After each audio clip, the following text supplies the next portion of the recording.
78편은 72절까지 있잖아요. 이게 애굽에서 가나안까지 그 전 이스라엘 역사를, 천년의 역사를 78편에 다 기록하고 있는데요. 그 주 내용이 뭐냐면 우리가 왜 망했을까? 그 내용인데 광야에서부터 하여간 뭐 10가지 재앙을 다 경험하고 목도하고 홍해바다를 건너고 그 다음에 광야 40년 갈 때에도 투덜투덜 원망불평 하고 가나안에 와서도 하나님이 싫어하는 짓거리만 계속해서 우리는 망해가 되었도다. 그걸 72절까지 쫙 하는 거예요. 이게 신학적으로 굉장히 중요해요.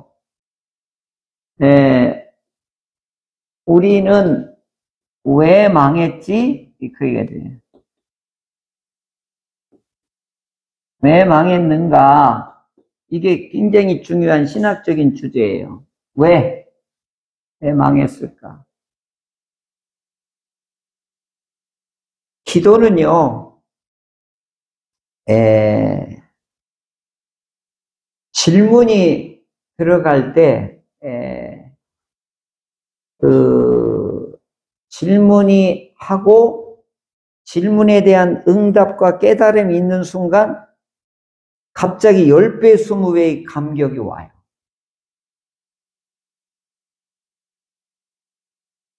이게 성경을 읽는 감격이고, 성경을 읽는 기쁨이 되는 것입니다. 그러니까 설교할 때 제일 어려운 점이 뭐냐면, 저는 그래요. 어제도 2시 반에 설교 온거가 끝났는데, 왜가 풀리지 않으면 설교가 안 돼요. 이 마음의 문제가 도대체 뭐냐 이거지, 오늘 우리들이. 인간, 인류, 우리의 근본 문제를 오늘 굉장히 중요한 주제거든요. 그렇잖아요. 막 미남, 미녀, 뭐 어린애부터 어른에 이르기까지 보면 사람의 형상은 있는데 다 골골한단 말이에요. 제가 우리 어머님 표현을 자주 써요. 하도 맨날 들어서. 골골 100년, 골골 80세 맨날 그러잖아요. 왜 골골하냐 이거예요, 사람들이. 뭐 잘생긴 사람도 그렇고 잘 사는 사람도 그렇고 못 사는 사람도 그렇고 약한 사람도 있고 강한 사람도 그렇고 다 골골골골골 한다 이 말이죠. 근데 오늘 예수님이 그 말씀을, 그 근본을 오늘 알려주셨단 말이에요. 마음의 문제다. 그러니까 오늘 중요한 게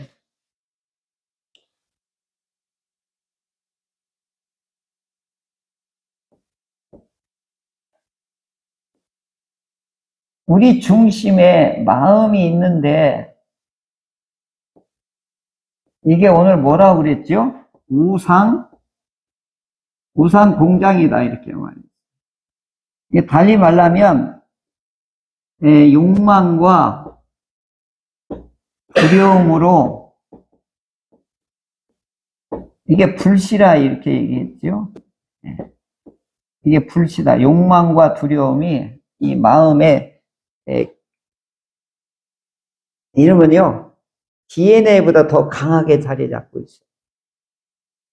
이게 언제 없어지냐면요, 이게 언제 없어지겠어요? 죽어야만 없어져요. 그러니까 이 마음의 뿌리에 저 우상 공장이 자리하고 있는데 그 욕망과 두려움이 우리를 어떻게 해요? 노예로 삼고 있는 거예요. 이걸 밝혀내려고 그렇게 파고 들어가는데 이 문제를 최초로 학문적으로 이제 보이지 않는 내면의 문제를 처음에는 소크라테스가 이걸 철학적으로 접근을 했어요. 모든 사람들이, 헬라 철학자들은 전부 우주의 기원이 뭐냐, 해, 달, 별 막 이런 걸 보면서 아, 공기다, 물이다, 흙이다, 불이다. 아, 이렇게 생각할 때 소크라테스는 어디냐? 네 마음의 문제다. 그게 뭐라고 그랬죠? 아주 유명한 명제가 뭐예요? 너를 알라 이거지. 우주를 알라고 하지 말고 너를 알아야 돼. 해달별 아는 게 중요한 게 아니라 내가 누구냐 하는 거지. 이걸 알라. 이게 서양 철학에서도 이 두 줄기예요. 근데 이게 하나님께서는 우리 헤브라이즘은 하나님을 알라 이거예요. 이게 엄청나게 차이나요. 자, 인문학적으로는 너를 알라 이거예요. 이게 헬라 철학이고 모든 인문 과학의 총체예요. 그런데 우리 히브리 성경 사고에서는 뭐라고 하냐? 하나님을 알라.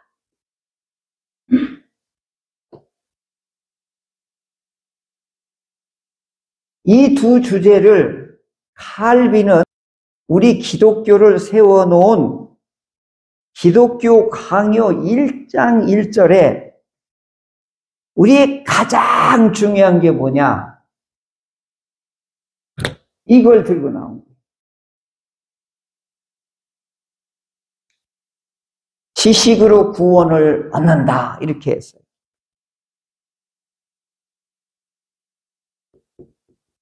지식으로 뭘 얻는다? 지식으로 구원을 얻는다. 그 지식 두 가지가 뭐냐? 나를 알고 하나님을 알을 때 구원이 이루어진다. 이게 기독교 교리의 1장 1절의 출발점이에요. 근데 캐톨릭에서는 자연계시로 구원을 얻는다. 이렇게 얘기한 거예요. 미사. 7가지 성례를 통해서 우리가 구원받을 수 있다. 그러니까 교회에 철저히 충성해야 된다.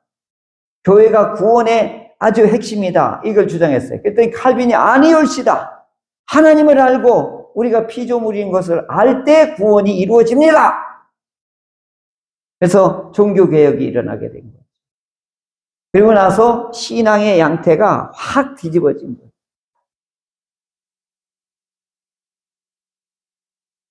그러면은 너를 알려면 어떻게 알아야 되느냐? 오늘 예수님께서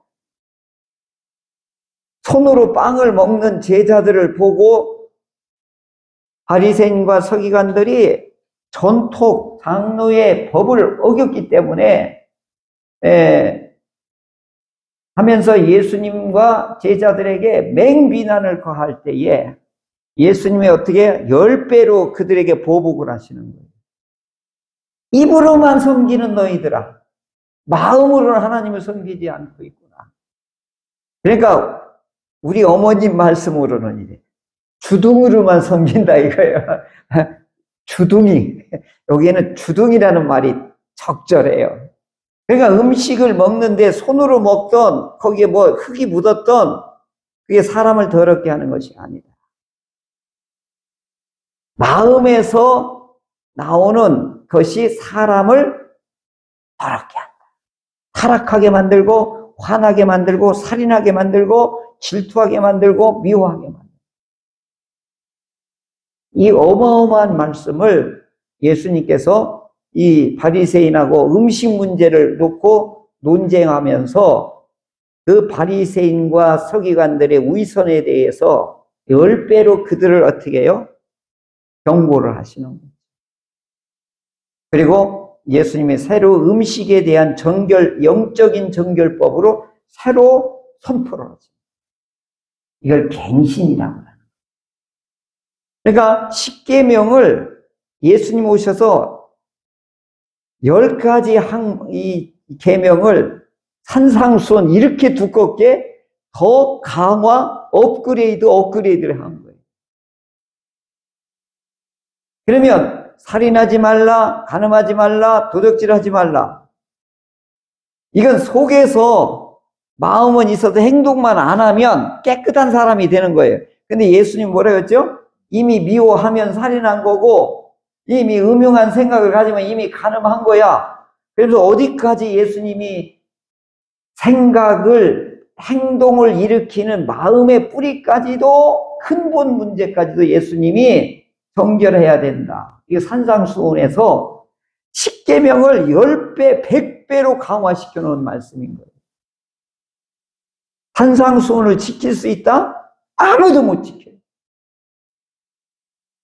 그럼 왜 이렇게 어렵고 어마어마한 죄인들이 이 법을 지킬 수 있도록 예수님은 강력하게 산상수훈을 우리에게 명령으로, 비유로, 그리고 강력하게 선포를 하셨냐 하는 거죠.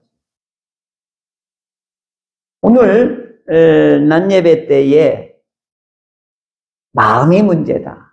이 문제를 예수님께서 지적을 하신 거죠. 그래서 마음에는 예수님이 그렇게 13가지를 얘기했지만 바울은 더 많아요. 바울은. 로마서 1장에 보면 20몇 가지. 마태복음은 7가지라. 근데 우리를 파고 들어가 보면 행동과학, 심리학에서 말하다 보면은 이제 점점 그게 많아지거든요. 마음에서 일어나는 작동 원리들이 얼마나 다양하게 쏟아져 나오는지 몰라요. 그러니까 오늘은 행동과학이, 심리학이 오늘 우리를 보게 하는데 얼마나 도움이 주는지 몰라요. 그래서 구원을 얻으려면 나를 알고 하나님을 알아야 되는 지식이 있어야 됩니다. 그러면 하나님은 어떤 분으로 알아야 되느냐? 하나님은 이 모든 것을 창조주이시고 오늘 우리들은 누구냐? 하나님의 피조물이다. 이렇게 시작하는 거예요. 그러면 우리 피조물들이 하나님이 보시기에 걸작품으로 좋다, 완전하다, 멋있다라고 창조해놨는데 이 피조물들이 타락으로 인하여서 하나님이 좋다라고 하는 것이 저게 지금 작품이잖아요. 기가 막히잖아요. 좋다. 저는 이거 보고 설명하는 맨날 십자가하면 저게 보여서 저게 굉장한 작품이에요. 근데 저기에다가 침을 뱉던 한 까만 매직을 한번 쫙 그려봐요. 그럼 망치는 거예요, 저거. 하나님이 이렇게 걸작품으로 만들어놨는데 거기다가 먹칠을 딱 하나 해버린 거예요. 그게 타락인 거예요. 그래서 어떻게 해요? 그 작품을 버린 거예요. 그래서 그 작가가 어떻게 해요? 그냥 쓰레기통에다가 이렇게 내방친 거죠. 처음에 자, 걸작이다. 잘 됐네. 이렇게 감동을 하시고 안식에 들어갔다가 며칠 지나서 이놈이 타락을 해버린 거예요. 이게 망친 거예요. 버리고 났더니 너무 아까운 거예요. 그죠? 이게 내가 어떻게 해서 만든 건데, 어떻게 해서 한 건데. 그래서 그걸 고쳐 쓰려고 하나님이 다시 어떻게 해요? 그걸 이제 수리를 하는 거예요. 수리하는데 비용이 너무 많이 들어가요. 그게 십자가예요. 그게 십자가. 그게 어떻게 해요? 쓰레기통 다 뒤져가지고 어떻게 막 씻고 걸르고 어떻게 해요? 근데 그 쓰레기통에 버려진 우리들을 어떻게 해요? 건져내고 치료하고 회복하려니까 어떻게 해요? 그걸 건져내는 사람은 온통 그것을 다 뒤집어 쓰는 거죠. 십자가는 우리를 걸작품으로 다시 회복하기 위해서 저 예수님께서 모든 걸 뒤집어 쓰시는 거죠. 그렇게 타락하고 변질되게 된 원인이 뭐다? 이거다. 마음이다. 이거. 근데 구약 성경은 단어가 몇 가지 없어요. 왜냐하면 벌써 이 구약 성경이 형성될 때 보면 AD 아니 BC 천년경이라고 하면 모세가 그때부터 기록했다 하더라도 지금부터 3000년 전에 쓴 언어란 말이에요. 그러니까 당시에는 단어가 별로 없어도 의사소통이 됐어요. 그런데 예수님이 이런 거 아셨겠어요? 핸드폰 이런 거 아셨겠냐고. 예수님도 몰라. 세종대왕도 몰라. 이거 그 당시는 이게 없었기 때문에. 그러나 이 문화 문명이 발달되면서 단어들이 세계에서 가장 많은 어휘가 많은 나라가 어느 나라인지 알아요? 프랑스예요. 프랑스. 그러니까 프랑스는 이 국어사전이 이렇게 두꺼운 거예요. 근데 우리나라는 어휘가 굉장히 짧아요. 아주 답답해요. 아니, 전라도 가면 다 거시기요. 거시기 하니까 거시기. 이 거시기가 세 단어가 필요한데 하나로 다 얘기해. 억양으로 다 해버려요. 어휘력이 부족한 거예요. 그러니까 우리나라는 맨날 싸움이 벌어져요. 왜냐하면 그 사람이 감정이나 내 감정이 다르거든. 해석이 다르거든요. 그러니까 우리나라는 꼭 계약서를 써야 돼요. 언제 어디서 누가 무엇을 어떻게 왜 약속도 꼭 이렇게 해야 돼. 그래야 착오가 안 일어나요. 우리 이제 70 넘으신 목사님들이 동기 모임을 했는데 광주에서 모이라고 이렇게 연락을 했거든요. 이 나이 드신 분이 안 오더래요. 그랬더니 막 화가 나가지고 니네들 어디 있냐고 막 그러더래. 경기도 광주에 가 있더래요. 그러니까 오늘 우리들의 이 어휘력이 이 단어가 너무 부족하면 이런 아주 엄청난 이런 갈등이 요인이 될 수도 있는 것이죠. 그러니까 이제 구약시대 때는 단어가 별로 없어요. 그래서 이걸 다 표현하는 거 어떻게 해요? 우리 신체를 가지고 표현을 해요. 손이라고 하는 말과 발이라고 하는 말 가지고 아주 계시적 의미를 엄청나게 써요. 그리고 마음, 이게 이제 심장, 콩팥, 이걸 다 동원해가지고 의미를 여기다 부여를 하는 거예요. 이게 손과 발은 손을 권위를 나타낼 때도 있고, 발은 그 사람의 인격을 나타낼 때도 쓰고요. 손과 발을 범죄하면은 그것을 잘라라. 오늘 예수님 이름할 때는 행동을 나타낼 때는 손발을 또 쓸 때도 있어요. 그러니까 이게 히브리 사고를 잘 연구하지 않으면 엉뚱생뚱한 해석이 일어나게 돼요. 저기 콩팥하고 저기 이런 것들은 감정을 나타낼 때 써요. 근데 우리는 어디에요? 가슴이 아파. 그러면 우리는 어디에요? 마음이 어디에 있어요? 여기에 있잖아요. 근데 이 사람들 어디에요? 저기 콩팥에 있다고 보는 거예요. 우리하고 달라요.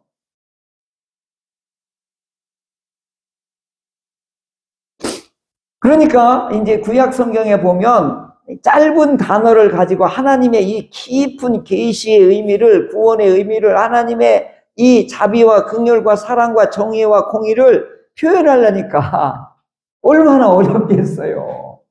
그러니까 그건 하나님은 어렵지 않은데 우리가 어려운 거예요. 그리고 시대가 벌써 3000년 막 이렇게 차이가 나니까 이 갭이 워낙 크니까 이 문화적인 컨텍스트하고 이 텍스트하고 관계가 어마어마하게 간격이 있으니까 엉뚱한 해석이 나올 수가 있는 것이죠.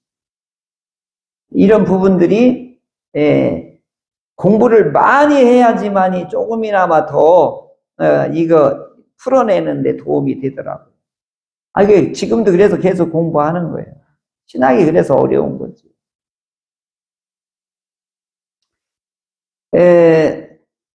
결국은 알라 이게 이제 중요한 건데, 그러니까 이제 우리가 왜 망했느냐? 시편 78편에서도 하나님 앞에 어떻게 했다? 한마디로 말하면 거역했다. 78편은 뭐냐? 주의 백성이 어떻게 했다? 하나님 앞에 대들어서 망하게 되었다. 우리 어른들은 이렇게 표현해야 맞아. 하나님 앞에 어떻게 해서 망했다? 대들어서 망했다. 이스라엘 백성이 그런 거예요. 왜 우리를 건져냈냐고. 왜 우리를 광야에 집어넣냐고. 막 이렇게 40년 동안 투덜투덜하다 다 죽은 거예요. 가나안 들어갔는데 하나님만 섬기라 했더니 아니래요. 막 우상단지 만들어 놓고 이게 뭐예요? 네가 나를 복을 주는구나. 막 이렇게 섬기는 거예요. 하나님 얼마나 화가 나요. 그래서 왜 망했지 우리나라가? 하나님을 섬기는 예루살렘, 하나님의 영원한 이 우주의 중심이요, 이 지구촌의 중심이요, 이스라엘의 중심이요, 그게 예루살렘이고 예루살렘의 중심 중에 어디예요? 하나님을 모신 데 지성소, 하나님이 임재하시는 지성소가 이 거룩한 곳에 이방인이 와가지고 바벨론이 와서 아수르가 와서 완전히 초토화시킨 거예요. 여기 뭐라고 나와요? 예루살렘을 돌무되게 하고 주의 종들의 시체를 새들의 밥으로 주고 주의 성도들의 육체를 짐승에게 밥으로 주는 일이, 이게 어찌 된 일입니까? 이 표현이 찌끔찍하잖아요. 피를 흘리는데, 강물같이 흘리는데, 이 초상을, 이 장례를 치를 사람이 없는 이런 흉악무도한 일들이 어찌 하나님의 모신 예루살렘 성전이 불바다가 되고 하나님의 지성소가 불타버리고 저 하나님을 알지도 못하는 저 짐승과 같은 이방 나라들이 와서 우리를 이렇게 완전히 짓밟게 만들어 두십니까? 라고 지금 하나님 앞에 이 탄원을 하는 겁니다. 시편 3권은 주로 무슨 이스라엘 역사 중에 어떤 시대의 주로 내용이라고 그랬죠? 우리가 왜 망했는가? 나라가 망하고 나서 이들이 이 자기를 돌아보는 시편이에요. 이게 뭐라고 했지? 우리는 왜 망했는가? 하나님의 말씀을, 하나님을 섬기는 것을 어떻게 거부한 거지. 이게 망하는 지름길이었다. 이렇게 말합니다. 우리 시편 1편에서 1, 2편에서 중요한 주제가 뭐라고 그랬죠? 아슈레인은 복 있는 사람은, 행복한 사람은 어떤 사람이다? 하나님께 피하는 사람이고 하나님의 율법을 늘 가까이 하는 사람이다. 하나님께 피하는 사람이 어떤 사람이에요? 하나님을 의지하는 사람이잖아요. 근데 그 반대로 했던 경우가 어떻게 되느냐? 이와 같이 공중에 새밥이 되게 하고 땅의 짐승의 밥이 되게 하는 하나님도 보복하시는 하나님이시다. 이 보복이 뭐예요? 하나님의 진노의 심판을 하신다고 하는 것을 이 이스라엘 역사에게서 보여주고 있는 거예요. 그러니까 이들이 막 탄원하다가 뭐라고 그러죠? 이제 우리가 잘못했습니다. 이렇게 해요. 여기 최초로 참회하는 기도가 나와요. 어디에 나오냐면 8절에 우리 조상들의 죄악을 기억하지 마시고, 이게 참회의 기도인 거예요. 우리가 잘못했습니다. 여기서 드디어 이들이 뭐 하는 거예요? 자기 입술로 참회를 하는 거예요. 이게 놀라운 거예요, 이게. 하나님은요, 이거에 의해서 마음이 바뀌는 분이에요. 진노의 보복의 하나님이, 하나님 우리가 잘못했습니다. 이 순간에 하나님이 확 돌아서는 거예요. 이게 놀라우신 하나님인 거예요. 제가 오늘 제목이 뭐죠? 보복하시는 하나님이라 이거예요. 자기에게 거역하는 자에게는 아주 강력한 회초리로 하나님이 매질을 해요. 그 이유가 뭐예요? 돌아서라 이거예요. 죄에 대한 하나님의 합당한 진노의 심판을 내리면서, 그러면서 뭐 하는 거예요? 너희가 나의 긍휼을 너희가 원한다고 하면 돌아서라 이거예요. 그게 뭐죠? 회개하라, 참회하라, 고백하라. 그러면 하나님의 샤파크, 진노의 화살을 이제 어떻게 해요? 이스라엘에게 쏘던 이 진노의 화살을 어디로 돌리는 거예요?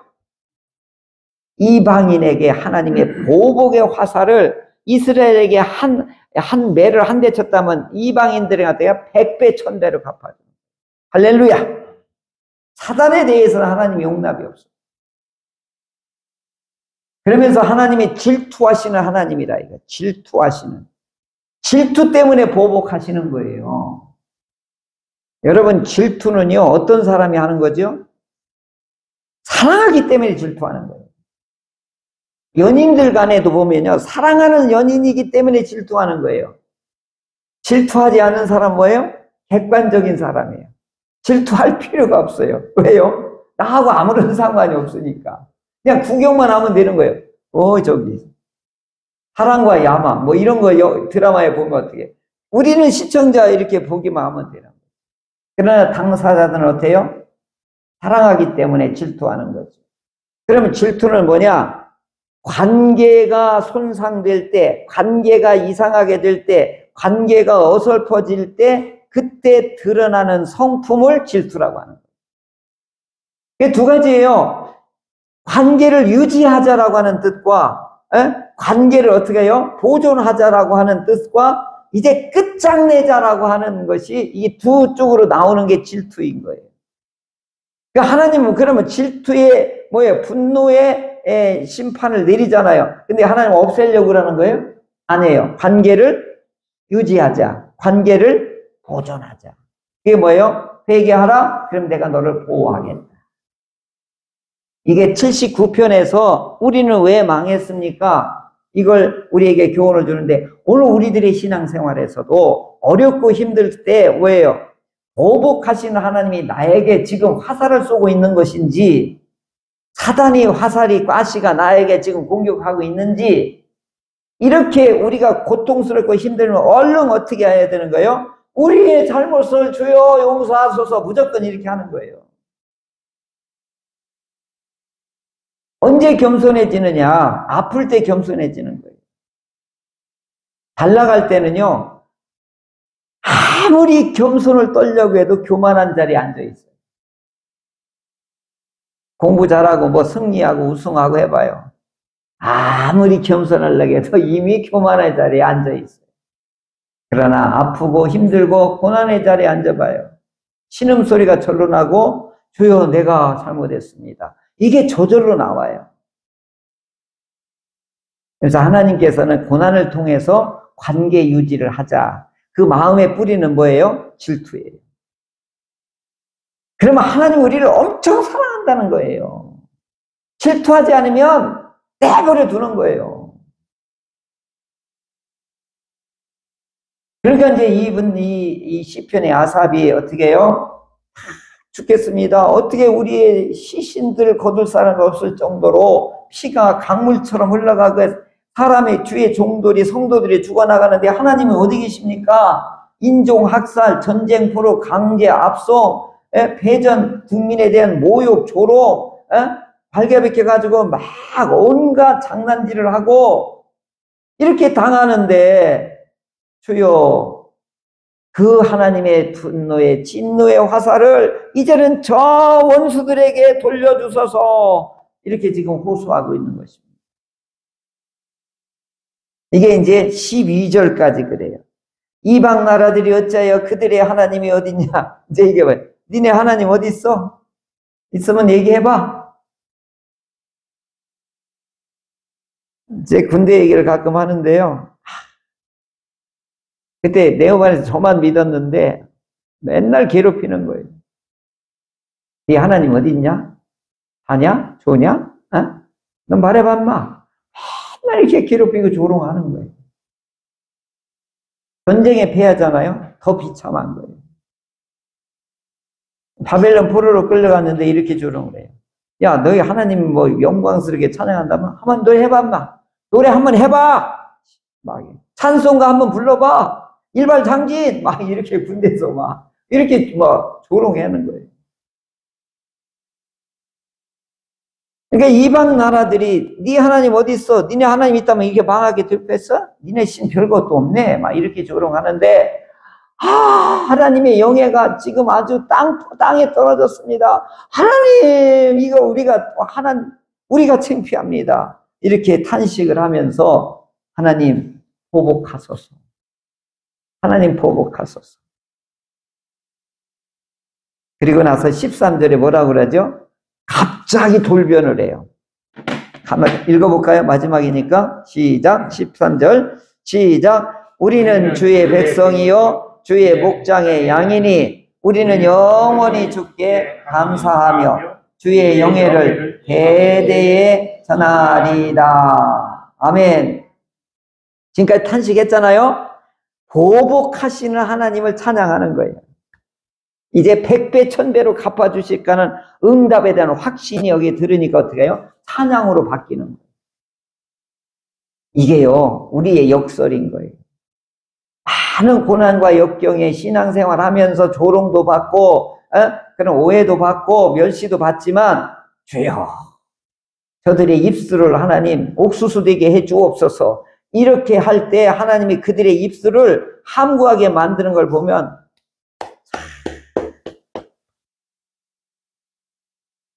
옛날에 저희 동네에도 한 분 믿는 분이 있었는데, 양반집 댁이 아니에요. 그러면 모슴집이거든요. 혀를 차고 그랬거든요. 근데 그게 역전이 되더라고요. 한 세대가 가니까. 양반집은 쫄딱 망하고, 모슴집은 어떻게 해요? 그 자손들이 축복의 길이 이게 보이더라고요.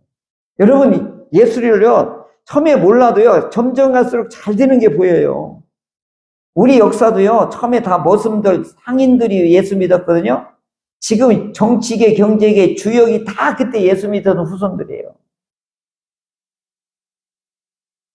하나님의 보복하시는 하나님인데, 믿는 사람에게는 축복을, 거역하는 자들에게는 보복을, 그리고 참여하는 자들에게는 축복을. 이거 하나님은 확 돌려버려요. 하나님 돌리는 건요, 금방 해요. 그러니까 뭐예요? 나는 하나님의 백성이에요. 그러면 나는 하나님의 양이에요. 그러니까 나는 영원히 하나님만 찬양할 겁니다. 주의 영예를 내가 대대로 전하겠습니다. 이렇게 당했던 거요. 우리 하나님이 100배, 1000배로 보복하셨다. 이 소문을 우리 자손 대대의 믿음으로 하나님 떠나지 마라. 믿음만 있으면 너는 하나님의 축복받는다. 이걸 대대로 전하겠습니다. 갑자기 확 바뀌는 거예요. 이게요, 믿음의 힘인 거예요. 오늘 우리들은 하나님이 안 보인다고 여러분 가볍게 보면 안 돼요. 아까 정결법이 뭐라고 그랬어요? 하나님을 만나러 오는데 예의법이라고 그랬잖아요. 마음도 옷깃도 잘 여미고, 오늘 하나님 만나러 가지. 하나님의 오늘 은혜를 받으러 가지. 하나님의 축복을 받으러 가지. 그럼 아무렇게 나올 수 없잖아요. 이게 정결법이라고 해요. 그러니까 사모하고 갈급하고 하나님을 귀하게 존귀하게 여기면 어떻게 해요? 하나님 우리를 어떻게 여긴다고 그랬어요? 존귀하게 대해주신다고 그랬죠. 항시 우리는 잘못했을 때는 얼른 무릎을 꿇고, 좋을 때는 어떻게 해요? 하나님께 예의를 갖춰가지고 하나님 최고입니다. 최고의 멋진 옷을 입고 최고의 화장을 하고 막 입술도 바르고 향수도 은은하게 하고 그냥 멋있는 몸으로 하나님 앞에 나와서 몸으로도 영광을 돌리고 예의로도 하나님 영광을 돌리고, 오늘도 하나님 우리에게 복을 주십니다. 이런 자세, 이런 태도, 이게 뭐예요? 사모하는 마음, 겸손한 마음, 하나님께 어떻게 해요? 가까이 하는 마음으로 올 때에 하나님은 반드시 주시는, 말씀으로 주시든 찬양으로 주시든 어떤 역사적인 사건을 통해서 하나님은 반드시 우리에게 복을 내려주시는 것입니다. 이런 많은 경험을 통해서 많은 은혜를 체험함으로 우리의 믿음은 차곡차곡 장성한 분량에 이르게 되는 것이죠. 그래서 하나님께서는 이스라엘이 아픈 역사를 통해서 이들이 왜 망했는가? 오늘 우리 오고 오는 세대들에게 뭘 주는 거죠? 영적인 자각을 우리에게 주시고 있는 것입니다. 자, 오늘 핵심은 이거예요. 잘못할 때는 어떻게 해라? 즉시 참여해라. 그리고 잘 나갈 때는 어떻게 하라? 하나님을 찬양하라. 이것이 하나님 안에서, 이게 뭐죠? 우리는 하나님의 백성이요 주의 목장에 하나님의 양이고, 이 하나님의 소식을, 축복을 대대에 내가 입술로 이제 전하겠습니다. 이런 고백과 이런 다짐이 우리에게도 이어지기를 축복합니다.